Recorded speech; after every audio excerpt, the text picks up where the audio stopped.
আসসালামু আলাইকুম, আমন্ত্রণ জানাচ্ছি মাই টিভি সংবাদে। নুসরাত জাহান মুন পুরো সংবাদ জুড়ে আপনাদের সাথে আছি। শুরুতেই জানিয়ে দিচ্ছি সংবাদ শিরোনাম। বিশ্বে করোনায় আক্রান্তের সংখ্যা অতিক্রম করল 25,60,000, প্রায় 1,78,000 মানুষের প্রাণহানি। আগামীকাল ব্রিটেনে মানবদেহে পরীক্ষামূলকভাবে ব্যবহার করা হচ্ছে করোনা ভাইরাসের টিকা, সফল হলে সেপ্টেম্বরে বাজারজাতকরণ। এখনো ব্যাংকে শুরু হয়নি ডিজিটাল লেনদেন, পিপিই ও মাস্ক এবং গ্লাভস পরেও আতঙ্কে রয়েছেন ব্যাংকাররা। করোনা আতঙ্কে কক্সবাজারের স্বাস্থ্যসেবা বিঘ্নিত, সদর হাসপাতাল সহ উপজেলা স্বাস্থ্য কমপ্লেক্স ও বেসরকারি হাসপাতালে চিকিৎসক সংকট।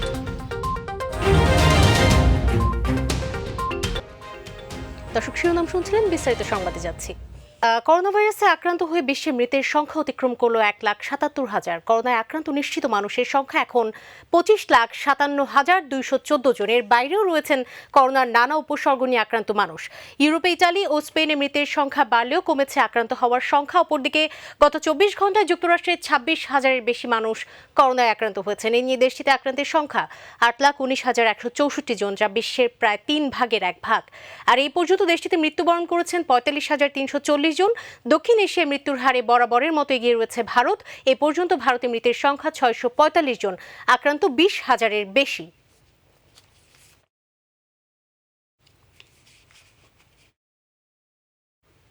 দর্শক, এই মুহূর্তে আমাদের অপর একটি স্টুডিও থেকে করোনা পরিস্থিতির সবশেষ তথ্য জানাতে যুক্ত হচ্ছেন সহকর্মী মোবাল্লিক করিম। মোবাল্লিক, আসলে আমরা আইজিসিআর এর ব্রিফিংটি দেখছিলাম, তো সবশেষ কি তথ্য আছে আপনার হাতে, আমাদের জানাবেন।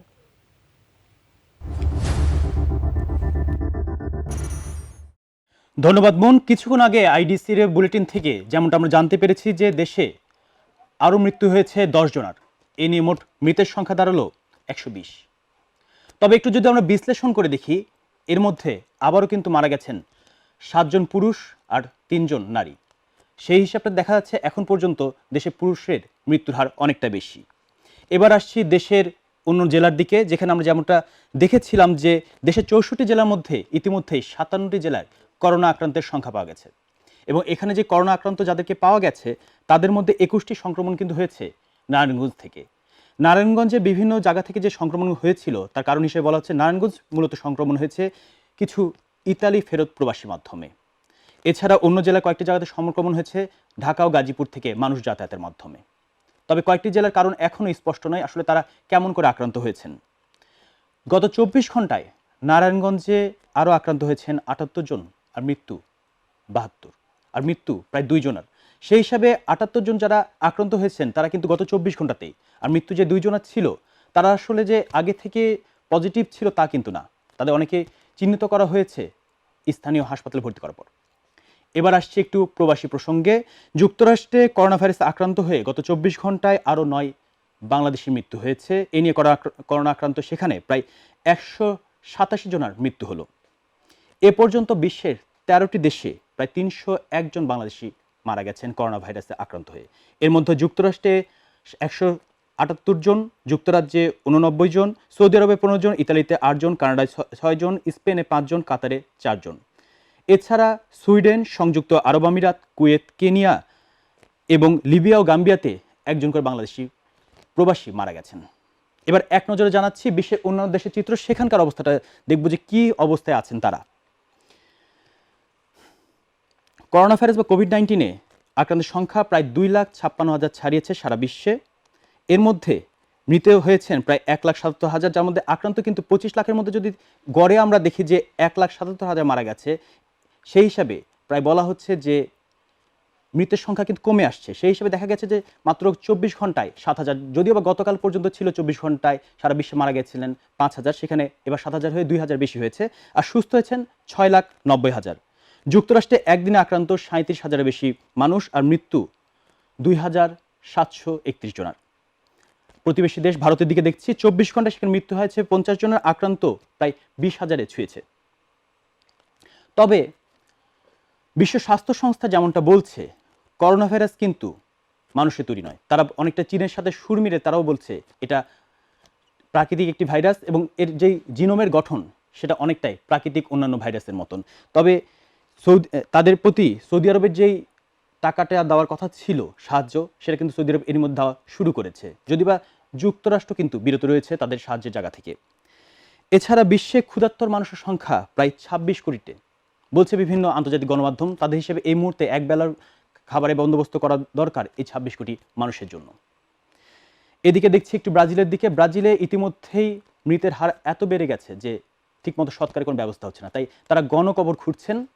স্থানীয় কবর খননকারীরা এত বড় বড় গণকবর খুলেছেন যে সেখানে প্রায় একবারে ২০০ থেকে ৩০০ মানুষকে কবর দেওয়া সম্ভব।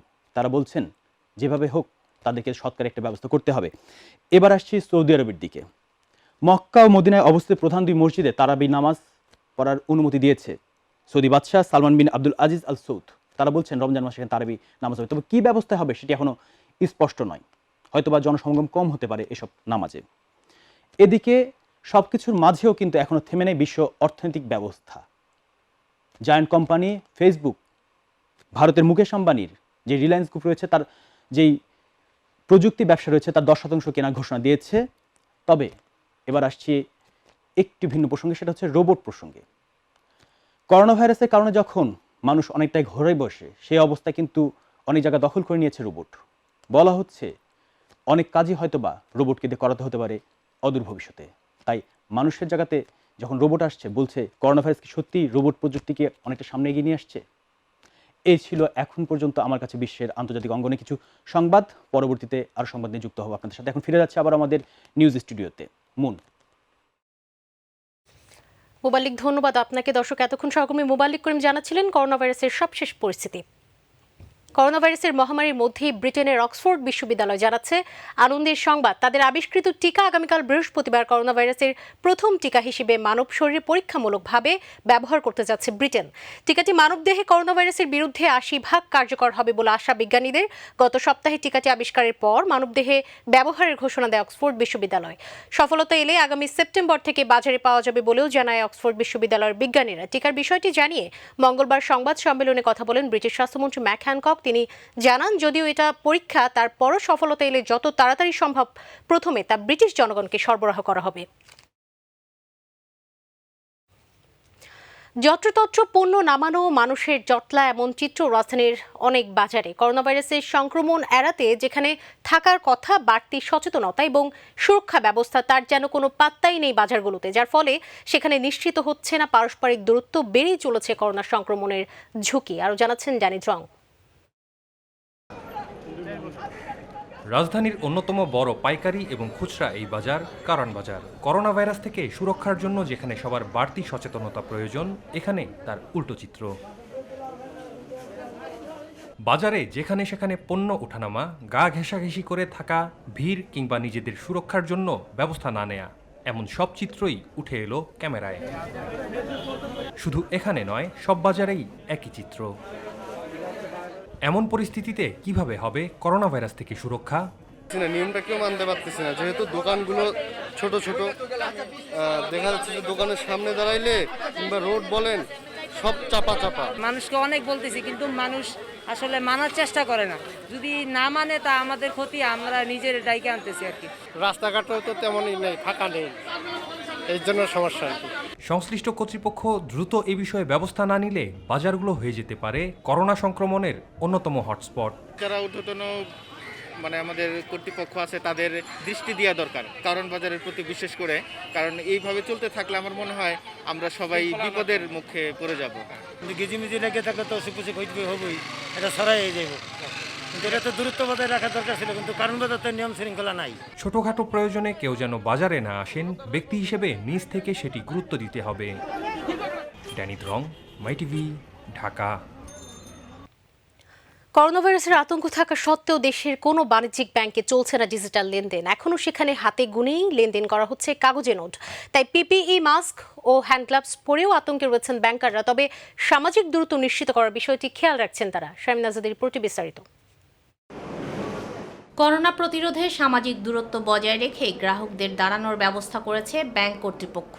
লেনদেনে জরুরি প্রয়োজনে আসা গ্রাহকদের অনেকেই নেননি তেমন কোনো সুরক্ষা ব্যবস্থা। সঞ্চয়পত্র তোলার জন্য তা ব্যাংক কর্তৃপক্ষ যতটুকু নেওয়ার দরকার ওটি নিয়ে গেছে। করোনা পরে মাস্ক পরছি, হাতে গ্লাভস পরছি, বা সামাজিক দূরত্ব বজায় রেখে সবাই দাঁড়াইছে এখানে। সঞ্চয়পত্র টাকা নিব। তবে ব্যাংকাররা নিয়েছেন পার্সোনাল প্রোটেকশনস ইকুইপমেন্ট, গ্লাভস ও মাস্কের সুরক্ষা।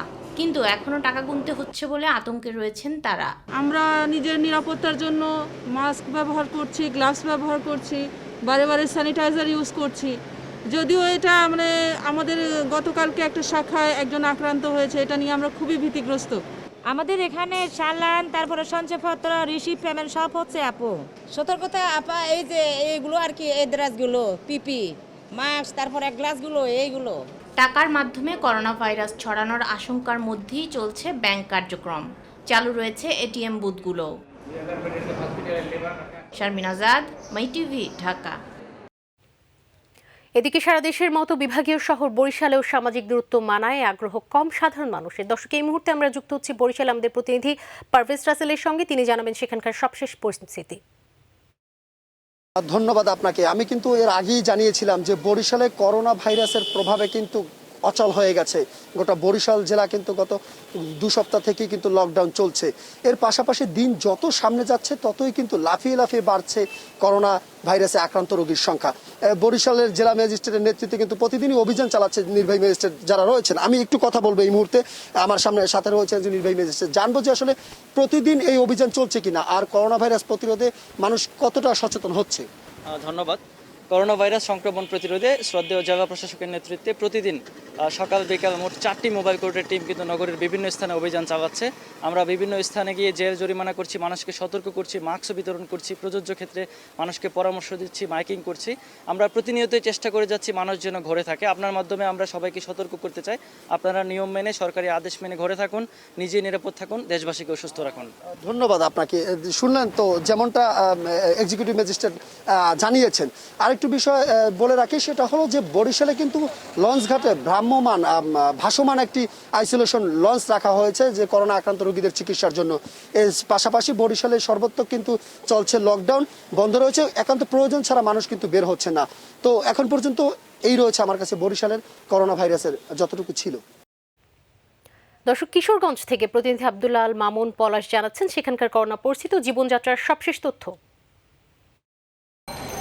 ধন্যবাদ আপনাকে। কিশোরগঞ্জ জেলায় করোনা ভাইরাসের আক্রান্তের সংখ্যা দিন দিন বেড়েই চলছে। কিশোরগঞ্জে এখন পর্যন্ত 141 জন করোনা রোগী পাওয়া গেছে। কিন্তু সবচেয়ে ভয়ের বিষয় হচ্ছে 141 জনের মধ্যে 41 জনই হচ্ছেন ডাক্তার এবং 47 জন হচ্ছে নার্স এবং কর্মীরা, অর্থাৎ 88 জনই স্বাস্থ্য বিভাগের। এর বাইরে 5 জন পুলিশ সদস্য ও একজন সহকারী কমিশনার রয়েছেন। এর মধ্যে 2টি উপজেলা করিমগঞ্জ এবং তারাইলে স্বাস্থ্য কমপ্লেক্স লকডাউন করা হয়েছে। স্বাস্থ্য ঝুঁকিতে রয়েছে ওই এলাকার মানুষজন।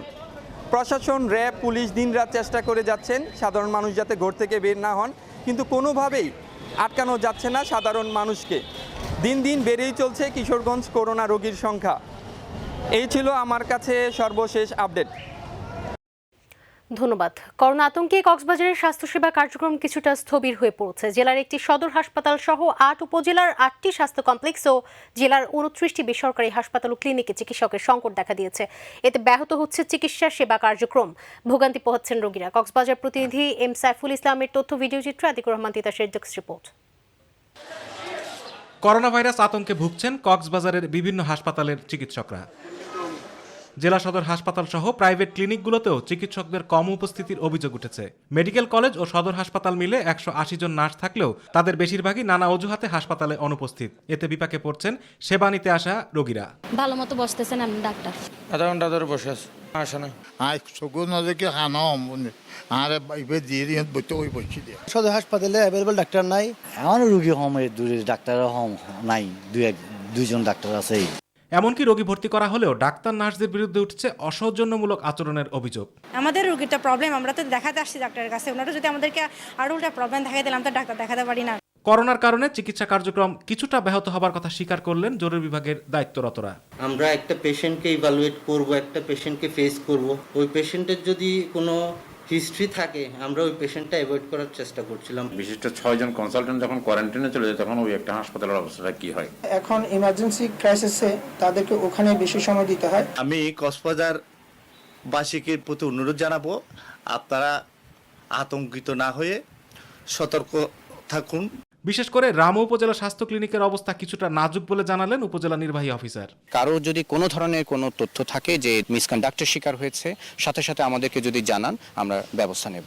কক্সবাজারবাসীকে আতঙ্কিত না হয়ে যে কোনো অভিযোগ বা পরামর্শ দেওয়ার আহ্বান জানিয়েছেন জেলা সিভিল সার্জন। কক্সবাজারবাসীদেরকে আশ্বস্ত করতে চাই, আপনাদের মনে যদি যে কোনো প্রশ্নের উদয় হয়, কোনো সন্দেহ হয়, কোনো সমস্যা বোধ করেন, আমরা আপনাদের পাশে আছি, আমাদের কাছে আসবেন, পরামর্শ নেবেন। চিকিৎসা কার্যক্রম নিয়ে কোনো ধরনের অভিযোগ পেলে ব্যবস্থা নেওয়ার আশ্বাস দিলেন জেলা প্রশাসক। কেউ যদি সুনির্দিষ্ট করে কোনো হাসপাতাল ক্লিনিকের কথা বলতে পারে বা কোনো ডক্টরের কথা বলতে পারে, তাহলে রাষ্ট্রের যে প্রচলিত আইন কানুন বিধিবিধান আছে সে অনুযায়ী তাদের বিরুদ্ধে ব্যবস্থা।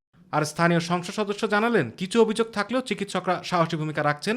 করোনা মোকাবেলার জন্য চিকিৎসকরা প্রস্তুত বলেও জানান তিনি। কক্সবাজার সদর হাসপাতালে আমরা এই করোনা রোগীদের চিকিৎসার ব্যবস্থা করেছি। চকরিয়া এবং রামুতে 50 শয্যা বিশিষ্ট 2টি আইসোলেশন কেন্দ্র আছে। আমাদের ডাক্তাররা প্রস্তুত রয়েছে। আতিকুর রহমান তিতাস, মাই টিভি। ঝালকাঠির করোনা পজিটিভ 3 ব্যক্তি সেরে উঠেছেন। দ্বিতীয়বার পরীক্ষায় তাদের করোনা ভাইরাস নেগেটিভ রিপোর্ট এসেছে। এদিকে করোনা আক্রান্ত এক পুলিশ সদস্যকে বরিশাল শেরেবাংলা মেডিকেল কলেজ হাসপাতালে ভর্তি করা হয়েছে। ঝালকাঠি সিভিল সার্জন জানিয়েছেন, মোট 3 গ্রুপে ঝালকাঠি স্বাস্থ্য বিভাগ এই করোনা সংকটে কাজ করছে। এর মধ্যে 2টি ইউনিট নমুনা সংগ্রহের কাজে রয়েছে, আর একটি ইউনিট সদর হাসপাতালে আইসোলেশন বিভাগে কাজ করছে। এদিকে করোনা সংক্রমিত ঝালকাঠির ওই পুলিশ সদস্য নারায়ণগঞ্জে চাকরি করতেন। সেখানে তিনি আগে থেকেই ক্যান্সার ও কিডনি জনিত সমস্যা নিয়ে চিকিৎসাধীন ছিলেন। প্রস্তুত সহকারে এবং এ ব্যাপারে আমাদের হাসপাতালের যে আইসোলেশন বেড সেটাও প্রস্তুত আছে এবং আমরা আমাদের মেডিকেল টিম 3টে করা হয়েছে। আমরা যাতে করিয়া একটি টিম কোয়ারেন্টাইন থাকা অবস্থায় আর 2টা টিম কাজ করতে পারে। দর্শক, এই পর্যায়ে করোনায় করণীয়।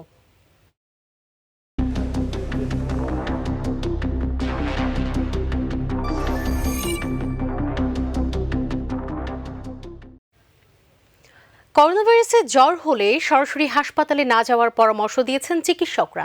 কারণ এই রোগ সংক্রামক হওয়ায় একজন থেকে অন্যজন, এমনকি হাসপাতালের অন্য রোগীরাও আক্রান্ত হতে পারেন। সবচেয়ে ভয়ঙ্কর তথ্য হলো, একজন থেকে ঠিক কতজন আক্রান্ত হবেন তার পরিসংখ্যান করা মুশকিল।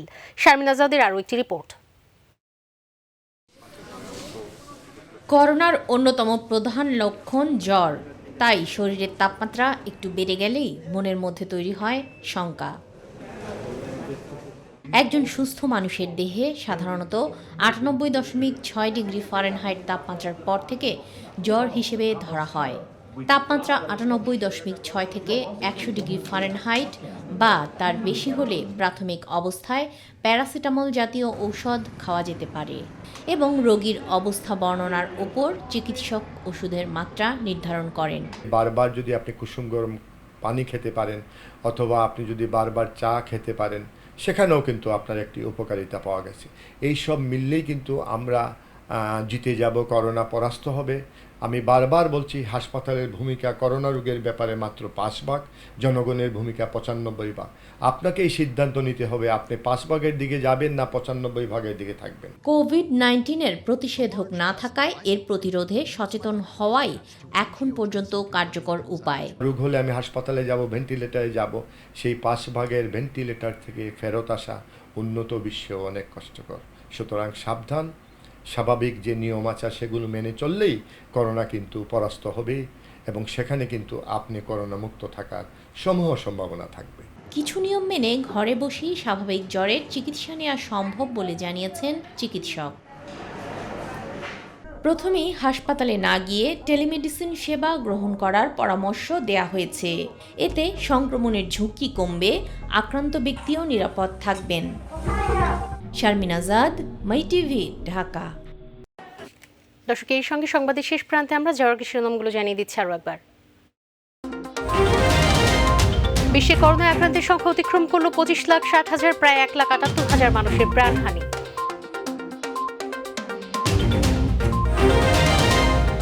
আগামীকাল ব্রিটেনে মানবদেহে পরীক্ষামূলকভাবে ব্যবহার করা হচ্ছে করোনা ভাইরাসের টিকা। সফল হলে সেপ্টেম্বরে বাজারজাতকরণ। এখনো ব্যাংকে শুরু হয়নি ডিজিটাল লেনদেন। পিপিই ও মাস্ক এবং গ্লাভস পরেও আতঙ্কে রয়েছেন ব্যাংকাররা।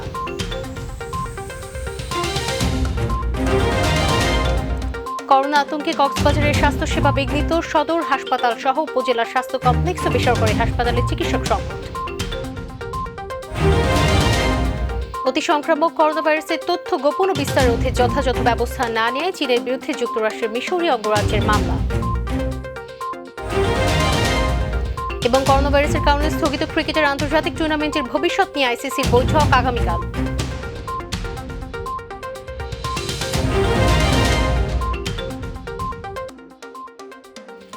দর্শক, সঙ্গে থাকার জন্য অসংখ্য ধন্যবাদ। এছাড়া ইউটিউবে মাইটিভি সংবাদ পেতে ভিজিট করুন youtube/mytvbd নিউজ এবং আমাদের অনুষ্ঠান দেখতে ভিজিট করুন youtube/mytv বাংলা, facebook/mytv বাংলা এবং twitter/mytv বাংলা।